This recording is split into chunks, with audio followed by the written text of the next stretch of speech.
Thank you, Austin Everett and Connie Alessino, for bringing your film to Naperville Independent Film Festival, Secondhand Hearts. What was your inspiration for this film? Well, first of all, thank you so much for having us. And to answer that question, I'll get back to us. The inspiration came while I was in school, actually. I was watching a play that a friend was in.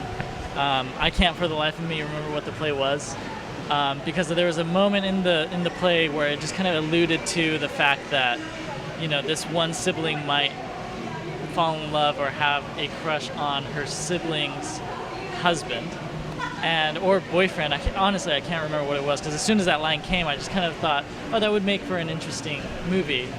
And for the rest of the play, I just kept on thinking about the story that could be. And I went home and I just started writing it, and it just kind of unfolded from there. How long did it take you to write? The writing process from when I first started to when we actually went into production was about 1.5 years. So it took a little bit of time. I mean, I took breaks every once in a while, but in its entirety, about 1.5 years. All right, we like to know happy accidents that happen on film. Yeah. Did you have guys this one to happy Connie. Happy accidents. Well, we raised the money to start the film, and we only raised a little bit. So we said we should just raise enough money to put together a trailer. So we shot a little bit of the film with a little bit of money that we had, and in the movie itself, we have a 6-month break in between, and we actually took an 8-month break in real life to be able to raise the rest of the money, which worked out because the seasons were the correct color and everything sort of came together. So something that must have looked like something negative, it actually was a positive. Wow, that was a good accident. How about challenges? What other challenges did you face making the film? Feel like most of our challenges were just, I mean, we were such a small production, but we shot in 2 different countries. So a lot of the challenges were just, you know, trying to make do with what we have. I mean, so we shot half of the film in Japan, and in Japan we had 6 people with us. 2 of them were our main actors. And so just traveling, and we traveled like all over the country shooting in different locations. And so a lot of the challenges were just making do and, you know, trying to capture real moments on the spot in the environment that we were in with what resources we had. So why did you decide to go to Japan to shoot it? I mean, Japan, there's just no other place that really looks like Japan.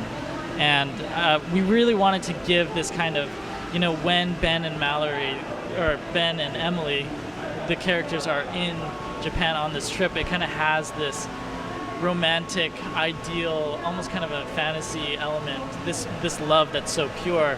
And so actually being in the environment, going to, you know, these temples that are thousands of years old and these landscapes in Tokyo and Osaka, there's just, I couldn't see another way of doing it. You know, I didn't feel like we could fake that and get away with it. And so we decided to go, and I mean, I think the results are on the screen. I think it really turned out well, so. And what kind of tips do you have for other independent filmmakers?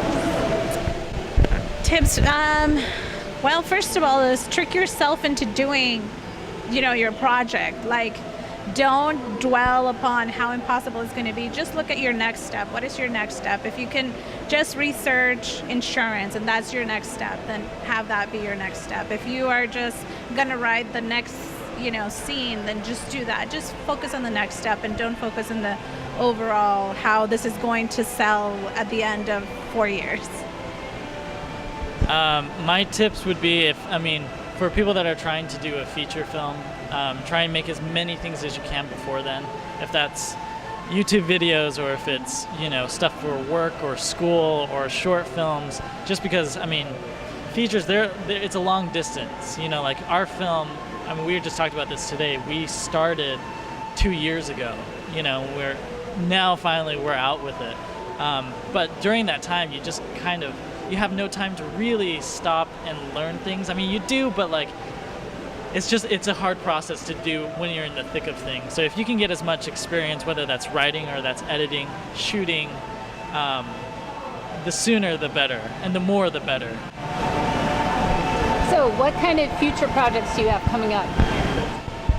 So right now we have another short film that's going through festivals as well. It's called Juventude. We shot it in Hawaii. It's about a conquistador who's searching for the Fountain of Youth. So that's going through festivals right now. We have a pilot written for it and a season 1 outline, so we're trying to get that off. I recently just finished another feature script, so hoping to get that off. I know Connie has a couple of projects going as well. Yeah, I have a short coming out called Everything. It's also shot in Hawaii, and it's about space. And that short should be coming out shortly. And then in development with a story about a Hawaiian story. That's where I'm from. So. Great. And can we follow you on Facebook? Can we follow the movie? Yes, thank you for asking. We always forget. Follow us, secondhandheartsmovie.com, Secondhand Hearts Movie, and Instagram and Facebook. Great. Thank you guys so much for bringing your film to the film festival. Thank you so much, Naperville, for having us, to all of the organizers that put this together, that bring us together, and to the people of Naperville that are coming to see this. We truly appreciate it.